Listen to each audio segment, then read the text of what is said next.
What's up, my people? It's the Objective, or you are listening to the Objective Jerk, and I am said jerk. How's everybody doing? Hope everybody's been good. I've been busy.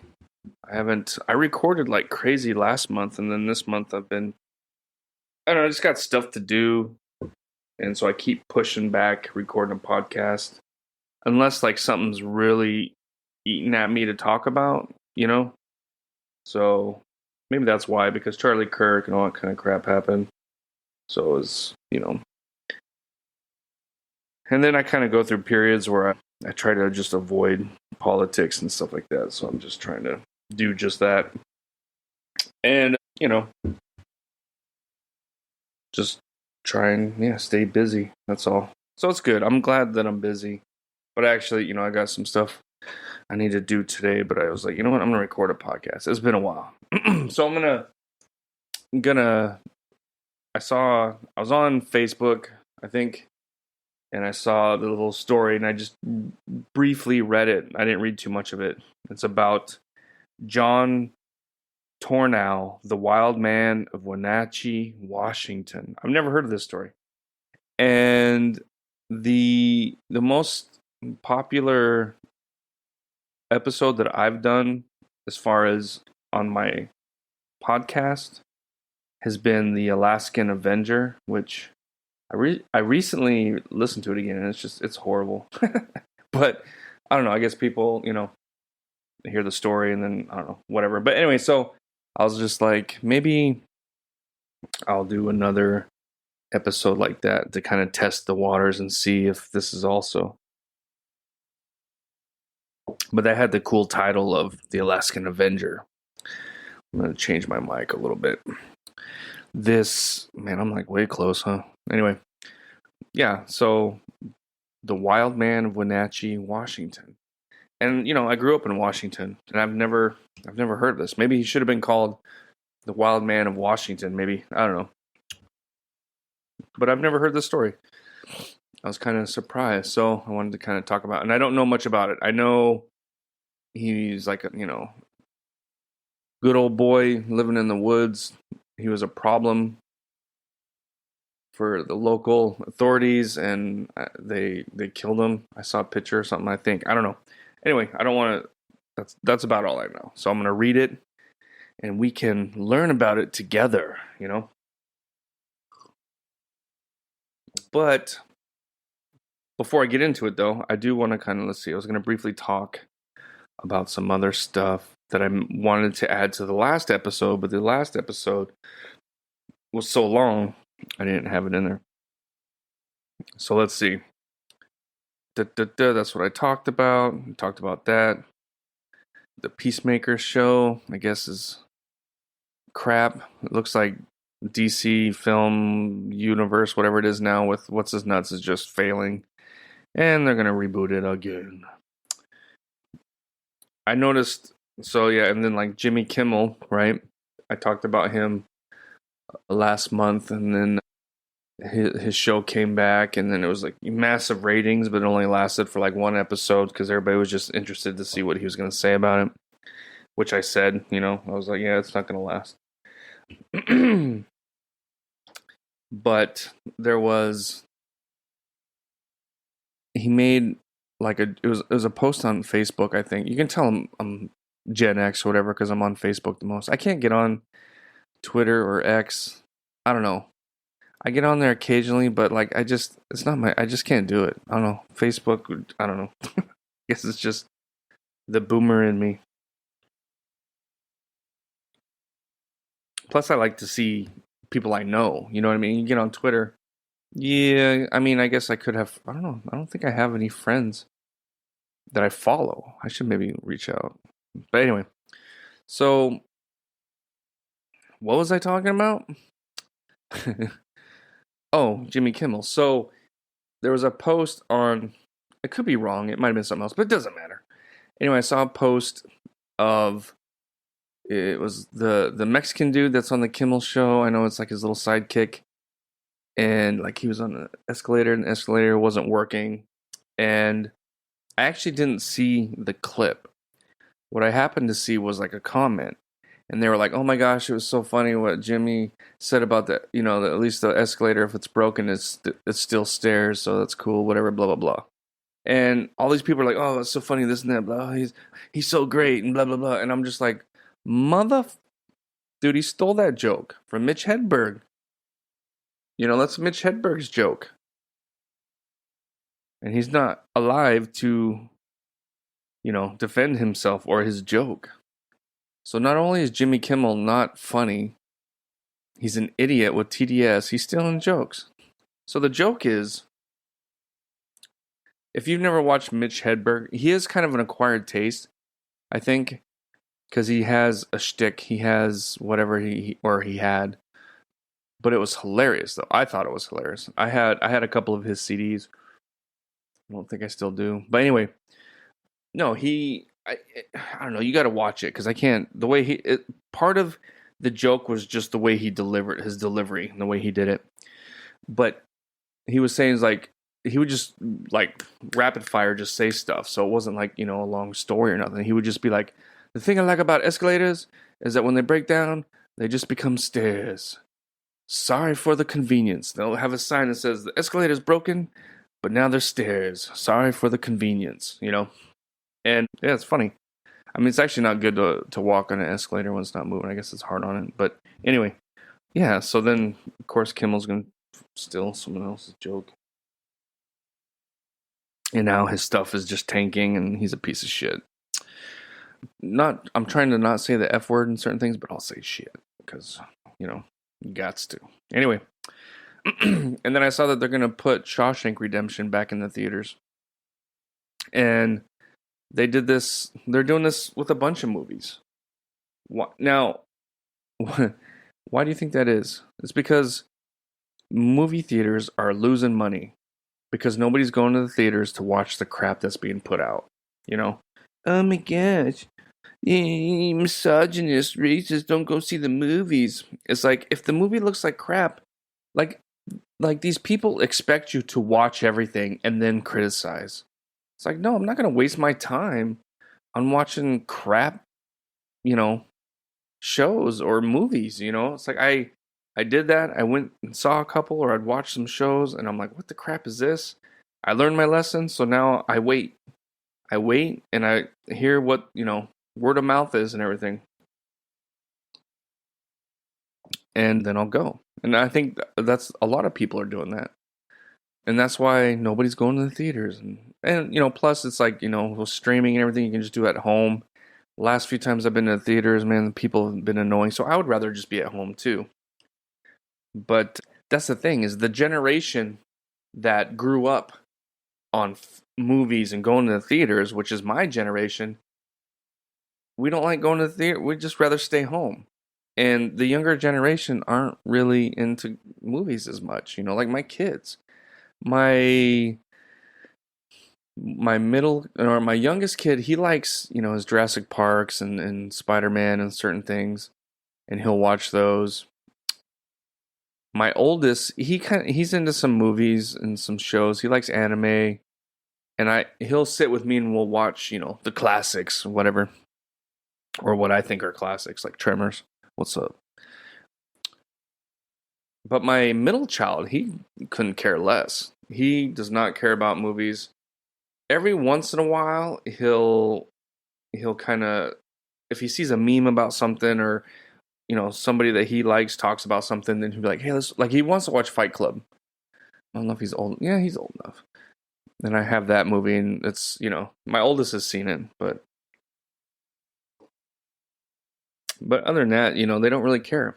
And that's the thing is, so you don't, the people that will go to the movie and support it, the people that are creating these films just totally like, you know what, they're toxic. We don't want to cater to them.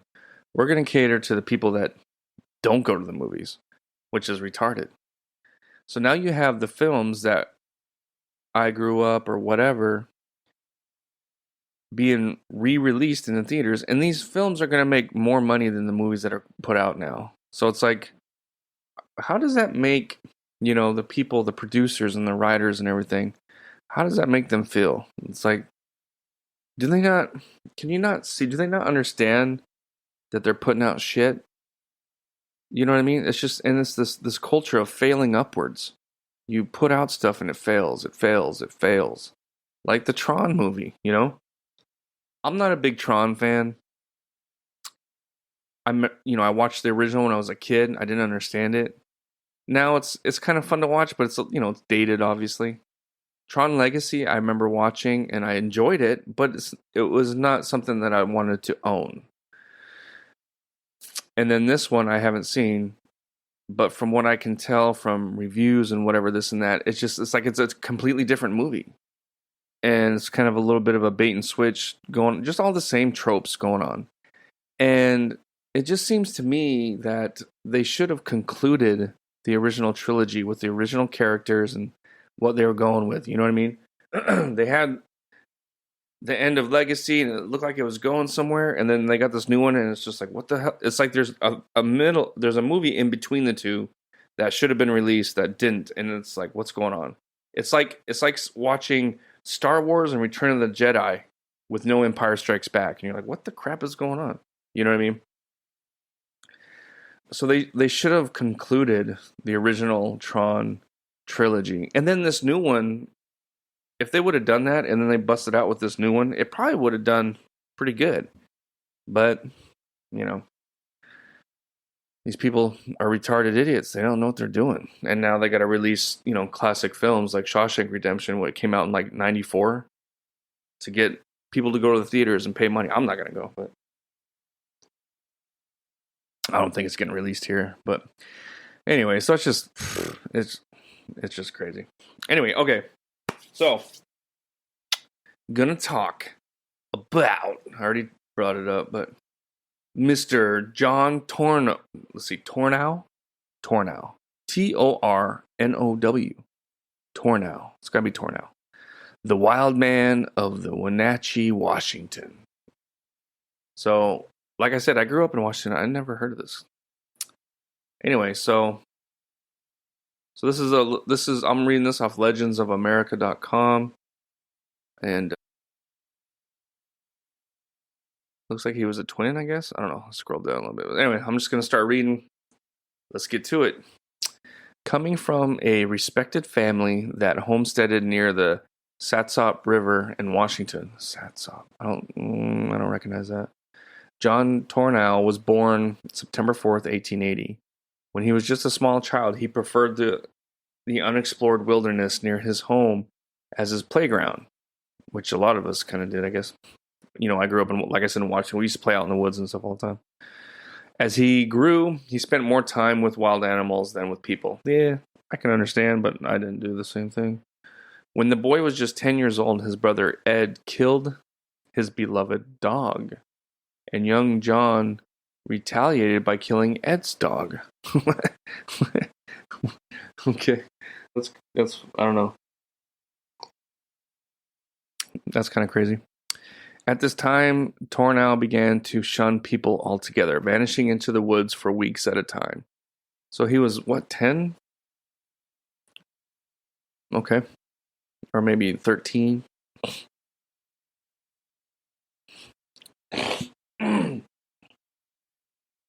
All right. Hunting only for food, he learned to track as well as any Indian or Native American. And his shooting skills quickly became legendary. He would return to his home only for brief visits with his parents, usually bearing gifts of game. By the time he reached his teen years, this is insane, dude. So it's just like, hey, I'm gonna go live out in the woods. Parents were like, all right, cool. I mean, because I understand back then, they didn't have, what's it called? Kids skip school, and you had people to make sure that the parents, were having the kids go to school. It's right there, but I can't think of it. But back then it was like, well, they use to help farm or do whatever to help the family, whatever. But apparently he wasn't doing any of that. I mean, he was giving them meat, I guess, and some stuff from his hunting. That's probably it, I guess. He probably gave more than, it says where'd he go? He would, he would briefly visits. He would return home only, so he probably returned home often, probably, get a couple things, change, maybe, I don't know, Maybe his mom did his laundry. But bringing the food and the meat and stuff, I guess, was how he contributed. So okay. By the time he reached his teen years, almost any animal would approach him unafraid, and his family had begun to think he was just a little crazy. Well, when you spend all that time out there. As his brothers entered the logging business, eventually owning their own company, Tornow, is it Tornow or Tornow? I'm thinking Tornow. I'm going to say Tornow. Occasionally worked as a logger, but more often continued to maintain his solitary ways in the wilderness, living off the land, dressed in animal skins, and wearing shoes made of bark. John just wanted to be left alone with nature. Standing 6'4" and weighing nearly 250, damn, he's a big dude. Most people thought him a little strange, but harmless. 6'4", 250. Stay with us. We'll be right back. Thanks again for listening to The Objective Jerk. I greatly appreciate it. If you could like, subscribe, comment on wherever you're finding this, and you can also email me at theobjectivejerk@gmail.com. So, hope you're enjoying it, and please continue on with the episode.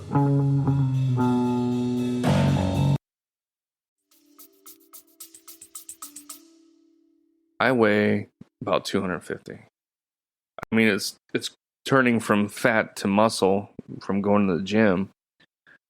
I've been going to the gym for 3 months now on a regular basis, and I've noticed, improvements and this and that, and I was sitting there thinking I lost some weight, and then I weighed myself and I weighed the exact same. But yeah, because, muscle weighs more than fat, but I'm trying to add a little more cardio to kind of get a little more trimmer. But I'm only 6 foot, so 6'4", 250, that's a pretty intimidating kind of guy. Anyway, by the first decade of the 20th century, he rarely ventured out of the woods, but would occasionally watch the loggers as they worked. On one occasion, he supposedly said to a logger, I'll kill anyone who comes after me. These are my woods. Yeah, so maybe he was a little off. Convinced he was insane, his brothers captured him and committed him to a sanitarium in 1909. I can imagine that being pretty difficult and pissing him off pretty bad. However, the facility, located deep in the heart of Oregon's wilderness, could not contain the large man. Some 12 months later, he escaped into the forest. Yeah, sounds about right. How rare is your dopamine addiction? Okay, anyway. There's all these ads for this test thing all over this thing.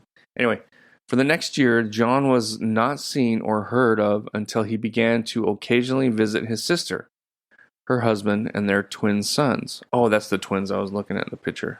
Okay. John and Will Bauer. Ooh, I know a Bauer. Kind of looks like them. I wonder if this is his ancestors. They kind of look like him. That's funny. All right. He refused to have anything to do with his brothers, never having forgiven them for committing him to the sanitarium. Yeah.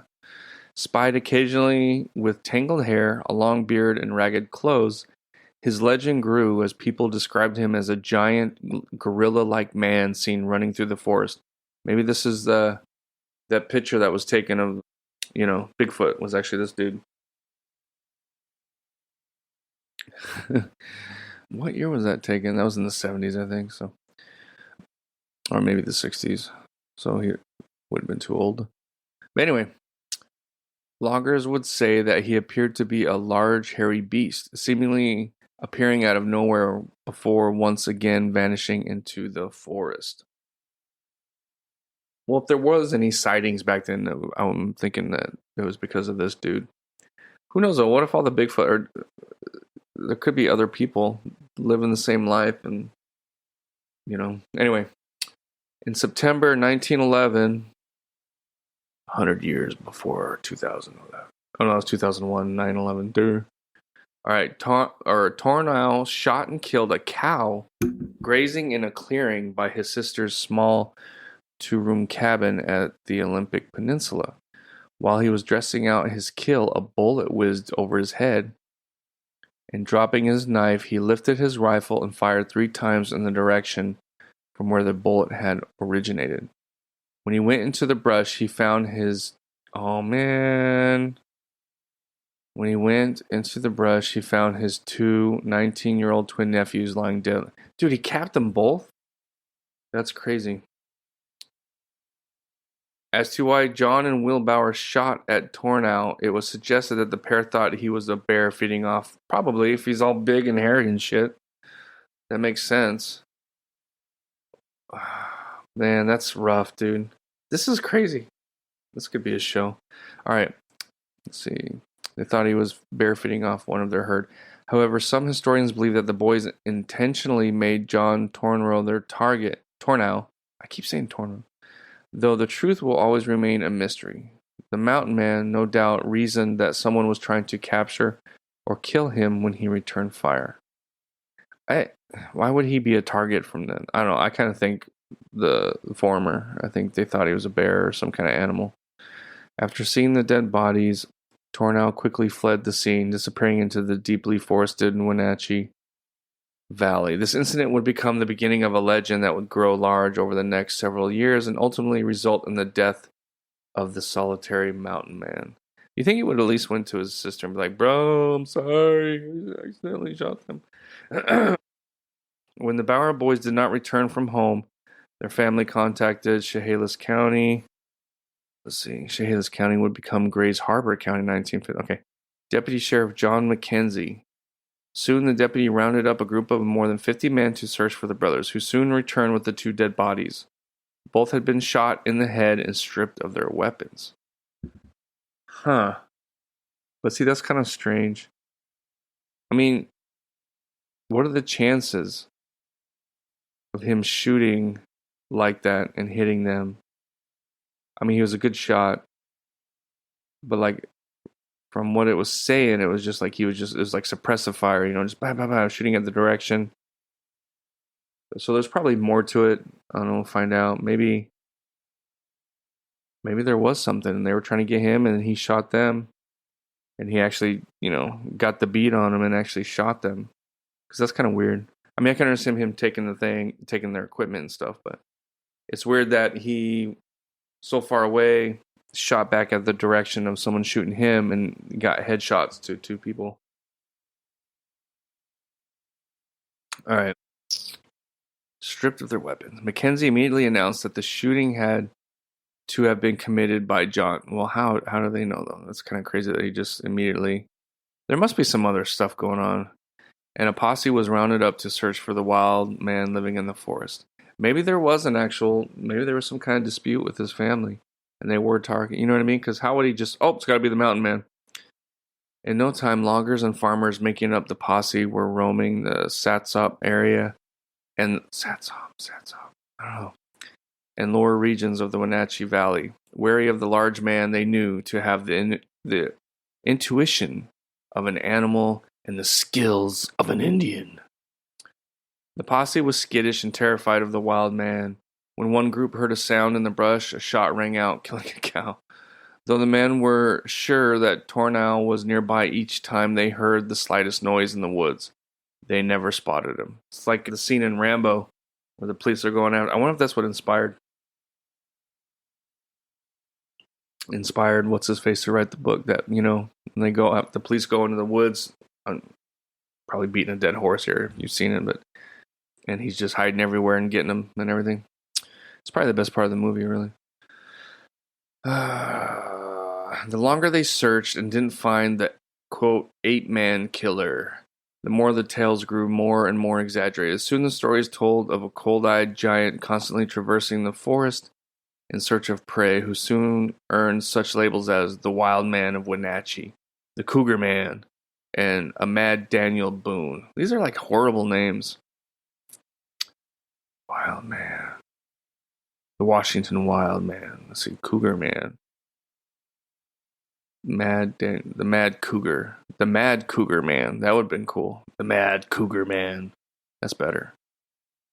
Yeah. Anyway. The story grew larger with each telling. until the entire countryside was terrified.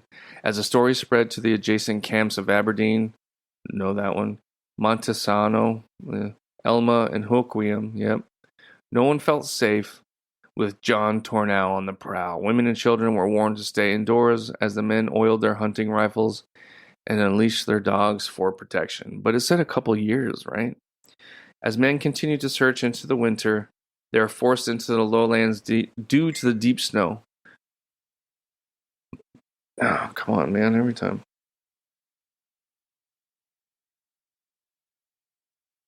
Hold on a second. Recording podcast. Will do as soon as done. All right. As man first in the lowlands snow, Tornow headed to the higher terrains. Sometime later, the wild man broke into Jackson's County grocery store, intending to help himself to a few provisions. Often he was known to burglarize cabins and stores to get what he needed to survive. However, on this occasion, he found more than just flour, salt, and matches, but also a strong box filled with about 15,000. Ooh.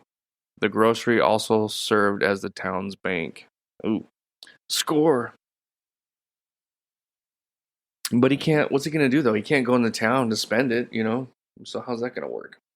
I mean, yeah, that's kind of like, I don't know. You know what I mean? Like, is it really useful for him? I think so. In no time, Chehalis County offered a $1,000 reward for the return of the stolen money. And despite their fears of the wild man, the number of the men hunting Tornow dramatically increased. The blast of gunfire could be heard echoing in the forest. And on February 20th, 1912, 1 year after the 1911 was invented, a gunshot happy hunter killed a 17-year-old boy, mistaking him for Tornow. This is why you always know what you're shooting at, man. And the fundamentals. The dense area where Tornow made his home is now part of it. Oh, so where that guy lived and all this happened is now the Olympic National Forest.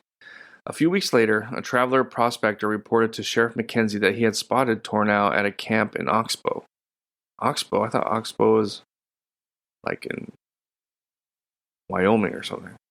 Anyway, together with the deputy game warden Albert Elmer, the pair headed out, but found only a cold campfire at the point where Tornow had been spied on.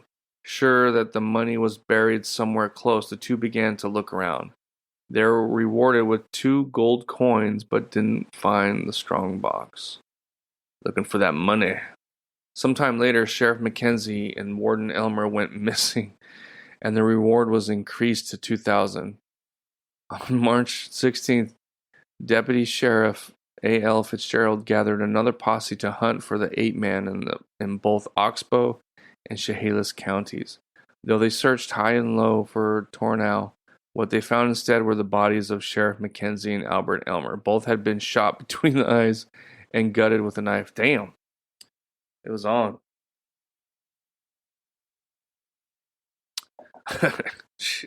This is crazy. How have I never heard about this? This would be a good series. Though, man, stupid ads keep messing everything up. Though the searches continued and Tornow was spied on occasionally, the mountain man continued to elude capture. A month later, on April 16th, Deputy Giles Quimby and 2 other men named Lewis Blair and Charlie Lathrop came upon a small shack made of bark. Sure that the crude cabin belonged to Tornow, Quimby wanted to head back for a posse, but the other 2 balked at having to share the bounty. So with the guns ready, they approached the shack when a shot rang out, hitting Blair, who fell into the nearby bushes. Lathrop returned fire, but was immediately hit in the neck, killing him instantly. Quimby was also left alone with the marksman and desperately tried to negotiate with Tornow, telling him that all he wanted was the strong box and promising to let the wanted man go free. From his hiding place, Tornow shouted, "It's buried." That's a picture of the Quimby guy. Quimby continued, asserting that he wanted nothing but the return of the money and would leave John alone. Though Tornow was hesitant, unsure that Quimby would keep his word, the deputy assured him he would let him go. Finally, Tornow answered the deputy by stating, "It's buried in Oxbow by the boulder that looks like a fish's fin. Take it and leave me alone." Having retrieved the information from Tornow, Quimby didn't keep his word, opening fire upon the foliage where John was hiding. Though no return shots were fired, Quimby wasn't sure if he had hit the man or if Tornow might be just plain dead. Stealthily, Quimby scurried away through the woods. I was going to say, so how do we know all this information? When Quimby returned to Montesana, I can't say it, Sheriff Matthews gathered up another posse and the man began to trek back to the spot where Quimby had fired on Tornow. A tear cautionarily approaching the trees, Tornow was found dead leaning against a tree. Oh, what? Men found $6 silver coins in his body, identifying some of them as those taken from Jackson's grocery store. So the Quimby guy hit him. There's a picture that was posted of him dead. It looks like they don't have it, though. Well, that's kind of lame. Before Tornow's body was even returned to Montesano, word had already reached the town that the wild man had been killed, and curious gawkers began lining the street to get a peek at the legendary mountain man. Deputy Sheriff Quimby told newspaper reporters that John Tornow had the most horrible face I ever saw. The shaggy beard and long hair, out of which gleamed two shining murderous eyes, haunts me now. I could only see his face as he uncovered himself to fire a shot, and all the hatred that could fire the soul of a human being was evident. That was end of quote. Sorry, I didn't say that was a quote. This further fueled the curiosity seekers' desire to see the wild man's face. In response, his brother Fred, who had traveled up from Portland, tried to prevent the body's public display. However, when some 250 gawkers stormed the tiny morgue demanding to see the body, the overwhelmed coroner allowed them inside. Before it was said and done, the crowd required dozens of deputy sheriffs to prevent the nearly 700 citizens from tearing off bits of the dead man's clothing and removing locks of hair. Yeah, what is with people in this stuff? You know, like Bonnie and Clyde, and just like people just go crazy for this stuff. For psycho. I don't know. I don't know. Dude, if I was that coroner, I would have been like, hey, you can see it for a penny or something, you know, charge them. Let them come in, make some money off it. Anyway, fearing that those who could not view the body at the morgue would appear at the funeral, his service was held at the family's old homestead. Immediately, postcards featuring a photo of Tornow were printed, along with numerous newspaper articles with screaming headlines calling Tornow the great outlaw of Western Washington. Of his brother's death, Fred Tornow would, when questioned by the press, say, "I'm glad John is dead. I was the best way now." Wait, what? I was the best way now that it's over, and I would rather see him killed outright than linger in a prison cell. Okay, that's true. The Oregonian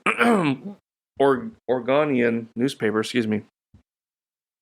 noted that at the time of Tornow's death, he had $1,700 in deposit in a Montesano bank. How?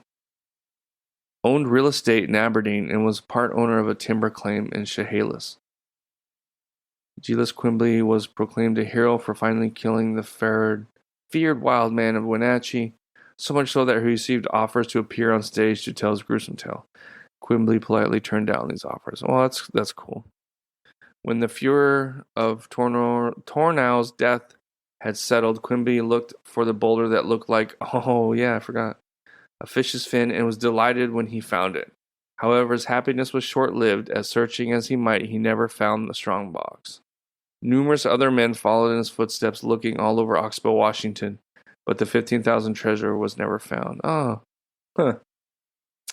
The money is thought to have been buried in Wenatchee River, where it turns into a large horseshoe-shaped creek. However, a dam has since been built upstream, which may have caused a change in the river's flow. Tornow said that he buried the cache near a fin-like rock. The hiding place is within the Olympic National Forest, which requires hunting permission. Somebody found it. They didn't say anything. You know, if you're in the woods, you're not going to be like, oh, hey, I found, because chances are it was stolen. And you have to give it back, you know? I mean, I don't know. Is it really theft? Tornow was buried in the Matlock Cemetery in Grays Harbor, Washington, where his tombstone stands today. So that's crazy, man. That's a crazy story. I never heard of that one. I could see how that would influence a lot of stuff that we know today. But yeah, I'm kind of bummed though that I was kind of hoping it was more of a shootout. Another posse comes in, there's a big gunfight. I mean, that's kind of bad to say, I guess. But as far as stories go, I wonder if this was. I'm going to look and see. Let me look. Dude, this has to have been like some kind of show or something. Some TV movie back in the day. Because that's a pretty cool story. It's crazy. Let's see. Before I run too much time. Let's see. I'm trying to see. Let's see. Wiki, man. Friend of Foe. Legend of Satsop Hills. Alright, let's see. Here's Wikipedia. The thing I like about Wikipedia is this, all the things are like links so you can go check out. So here it's talking about the Satsop Hills where this all happened. Okay, my mouse is not working for some reason. Okay, there we go. I'm just looking to see for it to talk about this guy, but I don't think it. Oh, here we go. Fugitive John Tornow. Still, he's not lit up or nothing. Despite Quimbley refused, blah, blah, blah. So nothing new. Mad Daniel Boone. I think it should be the Mad Cougar. What did I say before? Mad Cougar. Yeah, the Mad Cougar Man or something. I wonder if there's. Let me see. What's this guy's name again? I'm gonna see if there's a TV movie or something about him. What the crap? Okay, John Tornow. Gosh. Horrible memory. Let's see. John Tornow film? Let's see. See what comes up. I don't think there is. Friend of Foe. Wild Man where legend lives on. An advertisement in the Tacoma Times promoted the Beast Man. Made exclusively for the Melbourne theater that was silent. Oh, so they did make a film back in the day. See, why don't, instead of remaking stuff, why don't they take this story and make something, man? It's a cool story. You could make a series out of this and not maybe focus so much on the guy, but have a good series that kind of has a few people, a few characters that you're following and he's just part of it, and it follows maybe the Quimby guy, like him, whatever. I don't know. You could do something with it. I wish I was a better writer. I have ideas. I'm just not the greatest writer. I've written a few things, and then I started something, and I was like, oh man, that's okay. I like it. But then I got like an AI thing, and I grabbed that whole chapter and I put it into an AI to see what it would come up with, and it was so much better. And I was just like, ugh. Well, I don't know. I guess I could do that, write something, and then just have AI edit it for me, maybe. I don't know, but all that stuff is online, so it's like I feel like people could take it. I don't know. Anyway, yeah, so that's it. Let me know what you think about the story. Have you heard it before? Do you know anything else about it? But again, thanks for hanging out. Appreciate your time, and God bless. All right, bye. You just put yourself through another episode of The Objective Jerk. Thanks again for hanging out with me. Please email me at theobjectivejerk@gmail.com. Like, subscribe, comment, wherever you find this, follow. It all helps. But thanks again, and I'll see you next time.